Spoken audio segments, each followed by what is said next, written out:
SeagrovePottery in the Seagrove area is a group of potters working with basic clay and taking that basic clay and turning different shapes and different glazes that express their own individuality. Each of the potters in this area start with a traditional basic form. Joe Owens uses the basic buttermilk pitcher, uses the tobacco spit glaze. Cold pottery is very easily recognized by the exaggerated shape, the shiny, glassy, bright-colored glaze, thin walls, and the fact that the glaze usually breaks at the edge to show the brown of the clay. Almond pottery uses a traditional pot that has been around for a long time. A pitcher that her father made 40 years ago, a glaze that was made that long ago. A very matte, soft, colored glaze. Rarely does it have the glass or shine to it. Emeloan uses a salt glaze, again a traditional shape, squattier, or even sometimes taller, but letting the salt become the color. The location in the kiln will determine quite often the color or the amount of reduction, the flashing with the cobalt blue decoration and an incised design on it. All of them deal with traditional shapes, traditional colors, but each one of them says an individual potter.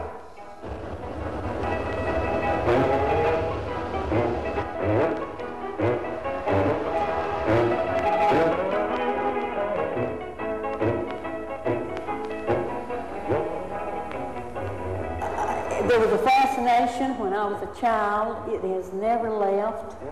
And there is a satisfaction of taking just a lump of clay, putting it on that wheel, and making something useful out of it.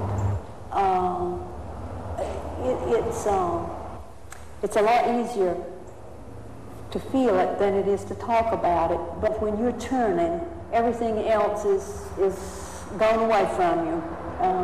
You're just there, and it's really great. This is my end of it. Now Walter likes the glazing end. Mr. Cole, he got me started in mixing glazes. I got the mixing glazes for him, and to be a potter, you've got to be a mechanic, a chemist, just a jack of all trades.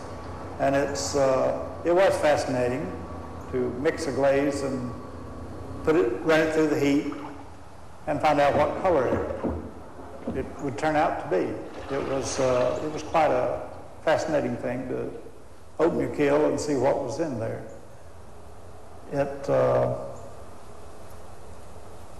And we made quite a few mistakes, and I did when I was mixing glaze for him, and he was very lenient with me to let me try again after I'd make a mistake, but of course you always make mistakes. He made them too, but these mistakes though turned out pretty good though, didn't they? Oh yes, some of our best colors came from mistakes that we made. Yeah. There is a fascination to that kiln and to the glazes. Oh yes, they're each individual.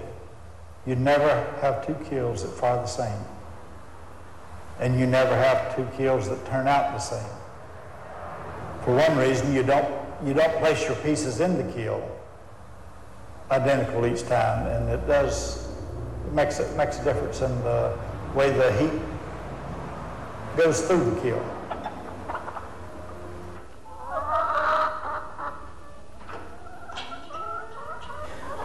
We're doing about 6 glazes right now that we run regular. We have what we call a dapple gray, turquoise, yellow, cream and brown, and a gray white. Them is our most popular colors. And then we have a pewter color that we run some of that. There's a lot of people like that. And the dark blue, we have a dark blue, everybody likes that, I think. They're our formulas. We originated it. We make our own flux that we put in our glaze. We frit that and then grind it back into a powdered form. And we do that ourselves. And the glazes that we've got now, they are our formulas that we worked out our own knowledge on that. The glazes and the chemicals that we got is like the human being. They'll work if you can get them to work. And then you can almost make them work if you're wise enough and got knowledge enough, and you keep on messing with them, you can get them to work together. And that's the way we started it. We have many glazes that we try to make, and then we pour it out. It didn't turn out like we wanted it to. And then a little later years, we get that knowledge where we made a mistake in that glaze and go back and it works. And that's just the way our glazes has been on and on. But we used to buy our flux from, good chemical companies. But they got too big, they couldn't wash out their mills, and we was getting some of their formulas in ours, and we just bought a smelting furnace of our own, and that's the way we're running today. We smelt our own glaze and have it working, and the flux that we use, and that's the way it works. We can do about anything they wanted. I wish that I had could have been worth enough money that I could have bought as many as 6 smelting furnaces, and then I could have made anything that I asked, but that they wanted to be asked or could do. But if you got to have one, you got to keep it clear. You can't get them too many different ones in. If you have to watch it out, well, then you're in trouble, maybe all the way. But it's a good idea if a man had it to have a smelting furnace for each glaze, and then it would be a perfect setup. That's the way I see it. And a heap of times we've stumbled in on glazes. We've done that, and beautiful ones at that. And that's sort of like getting money from home, It's easy, and then if you can stumble in on enough of it.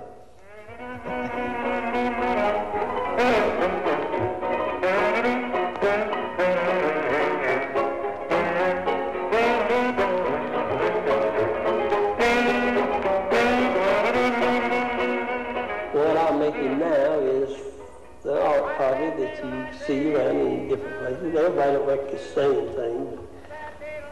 I make a lot of urns and Rebecca pitchers and big jugs, big fly pots. I made fly pots, they were around 18 inches across the top. Well, I began on making small things, and I just keep trying something a little more clay, add a little more clay and get it larger. Till I finally get to where I could make one, and I'd add what we call a cap, like you see me make this